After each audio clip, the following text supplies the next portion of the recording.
যদি লাইফে কখনো তোমাকে কেউ ঠকায়, তোমাকে কেউ চিটারি করে, বাটপারি করে, আমি তোমাকে তিনটে অ্যাডভাইস দিব। যদি মনে রাখতে পারো, জীবনে কারো ঠকানো মনে হবে না ইনশাআল্লাহ।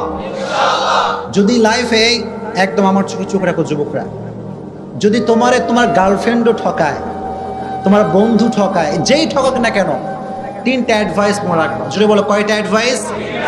নাম্বার 1, কেউ যদি তোমারে কখনো ঠকায়, তুমি আগেই বিশ্বাস করবে আমি ঠকি না, আমি জিতে গেছি আলহামদুলিল্লাহ। কারণ মানুষ যে মানুষকে ঠকায়, এর সবচেয়ে বড় মাধ্যম হচ্ছে মিথ্যে কথা, মিথ্যে আশ্বাস, মিথ্যে ছলনাময় ভালোবাসা। ছাকা খাইয়া যুবক বেকা হয়ে যায়, হ্যাঁ, দিন যৌবন কিচ্ছু আর ভালো লাগে না। তো এই যে মানুষ তোমাকে ছ্যাঁকা দেয়, কষ্ট দেয়, প্রতারণা করে, এটা মিথ্যের মাধ্যমে মানুষ বেশি করে। হাদিস শোনেন, একবার রাসূল করিম সাল্লাল্লাহু আলাইহি ওয়াসাল্লামকে একজন সাহাবী বলল, ইয়া রাসূলুল্লাহ, আপনার উম্মত কি জিনা করতে পারে?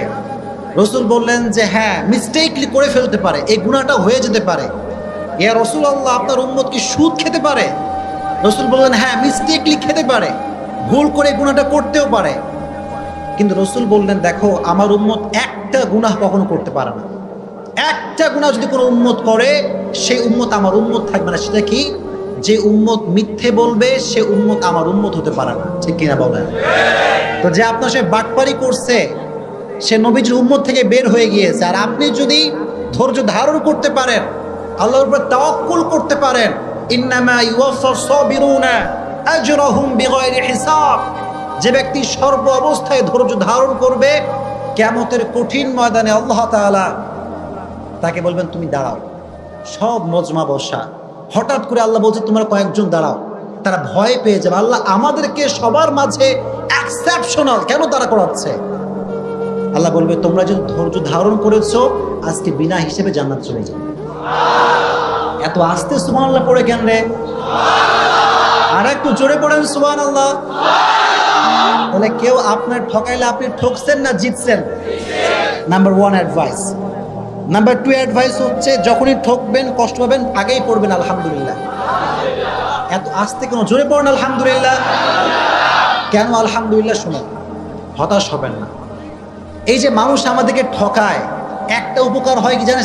মানুষ কি চিনতে পারে যে কোনটা ধোঁকাবাজ আর কোনটা ভালো মানুষ। এটা জীবনকে আরো সামনে এগিয়ে দেয়। एंड यू नो, जिंदगी में कभी कभी आगे बढ़ने के लिए एक कदम पीछे भी जाना पड़ता है।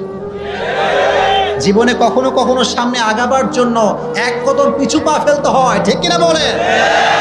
মিজানুর রহমান আজহারি বলেছিল, আধারে ভয় পেও না, আলো আছে আড়ালে, অন্ধকার পালিয়ে যাবে তুমি উঠে দাঁড়ালে। আমিও সেই কণ্ঠে কণ্ঠ মিলিয়ে বলতে চাই, যুবক, ছ্যাঁকা খেয়ে বেঁকা হয়ে যাও না, শক্ত হয়ে দাঁড়াও, শপথ গ্রহণ করো, ইস্টাবলিশ হয়ে দেখাও। আর যে মানুষ তোমাকে ধোঁকা দিচ্ছে, আগামীকাল সে আফসোস করতে করতে মরবে। এই জন্য যখন কেউ চিট করবে, পড়বা আলহামদুলিল্লাহ, পারা যাবে ইনশাআল্লাহ। এন্ড লাস্ট অ্যাডভাইস, এটা বলে আমি আলোচনায় ফিরে যাব ইনশাআল্লাহ। যদি কখনো তোমাকে কেউ ঠকায়, মনে রাখবা যে মানুষকে ঠকায়, সে তার লাইফে সুখ খুঁজে পায় না। ঠিক না? অনেকে বলে হুজুর, যে ঠকায় সে খুব ভালো থাকে, হুজুর বিন্দাস ঘুরে বেড়াচ্ছে, কোনো টেনশন নাই। আরে ভাই, he hasn't peace of mind, he hasn't peace of heart। মানুষকে যখন মানুষ কষ্ট দেয়, আল্লাহ তার মানুষের মনের যে প্রশান্তিটা কেড়ে ফেলে। এই জন্য যে আপনাকে কষ্ট দিচ্ছে, সে আসলে জিতে নাই, সে হেরে গেছে। জিতছে না হারছে? এই জন্য সবসময় যত দুঃখ আসুক, যত কষ্ট আসুক, সবসময় পড়বেন আলহামদুলিল্লাহ। কুমিল্লা মানুষের মরা কেন তুমি বুঝলাম না? পড়েন না আলহামদুলিল্লাহ।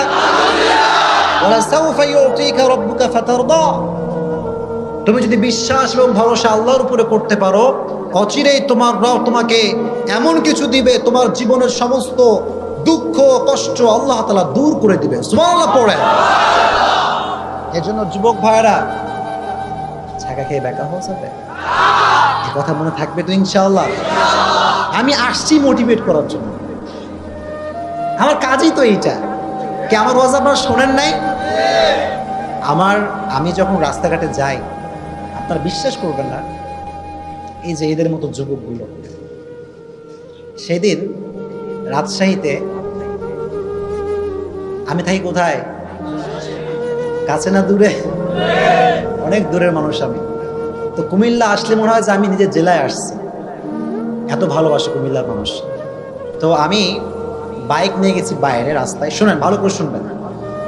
তো আমি লেখালেখি করতেছি যে কি ওয়াজ করা যায়, লেখালেখি করতেছি। হঠাৎ করে একজন যুবক পা ধরে কান্না শুরু করছে, আমি নিজেই ভয় পেয়ে গেছি, পা ধরে আর ছাড়ে না। গ্রামের ভেতরে আমি নিজেও ভয় পেতেছি, এই ছেলেটা কে, এরকম কাঁদতেছে কেন। বলতে হুজুর আপনি এখানে কি করেন, আপনার ওয়াজ শুনে আমার পুরো জীবনটাই পরিবর্তন হয়ে গেছে। আমি বললাম যুবক আমার কোন কথা তোমার গায়ে লাগছে? হুজুর আপনি একটা কথা বলছিলেন যে ভুল মানুষকে ভালোবেসে আফসোস করা যাবে না।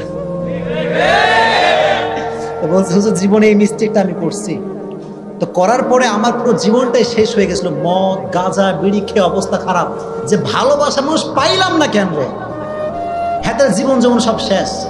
তা আমি যখন বলছি আফসোস করা যাবে না, তখন সে এই লাইফটা থেকে আল্লাহর পথে ফিরে আসছে।